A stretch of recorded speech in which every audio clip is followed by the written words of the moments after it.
একটি সারস নদীর তীরে খাবারের সন্ধানে ঘুরছিল। হঠাৎ তার নজরে একটি বড় মাছ পড়ল। সারসটি মুহূর্তের মধ্যে ঝাঁপিয়ে পড়ে মাছটিকে তার লম্বা ঠোঁটে আঁকড়ে ধরল।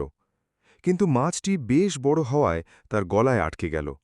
না পারছিল তা গিলতে, না পারছিল মুখ থেকে বের করতে। সারসটি সাহায্যের আশায় উড়ে চলতে লাগল। নিচে আরও একটি সারসকে বসে থাকতে দেখে সে তার কাছে নামল।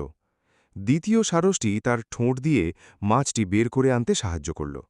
কিন্তু মুক্ত হওয়ার পর প্রথম সারসটি দেখল দ্বিতীয় সারসটি আসলে একটি শিকারী জালে আটকে আছে। কথা বলতে বলতে সে নিজেও সেই জালে আটকে গেল। এমন সময় সেখান দিয়ে একটি শিয়াল যাচ্ছিল। সারসরা সাহায্য চাইলে শিয়াল তা এড়িয়ে গেল। কিছুক্ষণ পর এক ঝাঁক সারস ওপর দিয়ে উড়ে যাওয়ার সময় তাদের ডাক শুনে নিচে নেমে এলো এবং তারাও সবাই মিলে জালে আটকে পড়ল। একটি নেকড়ে বাঘ তাদের আটকে থাকতে দেখে শিকারের লোভে এগিয়ে আসতে শুরু করল। তখন প্রথম সারসটি সবাইকে বুদ্ধি দিল যে তারা যদি আলাদাভাবে চেষ্টা করে তবে কেউ বাঁচতে পারবে না, কিন্তু যদি সবাই মিলে একসাথে পাখা ঝাপটায় তবে তারা এই জাল নিয়েই উড়ে যেতে পারবে।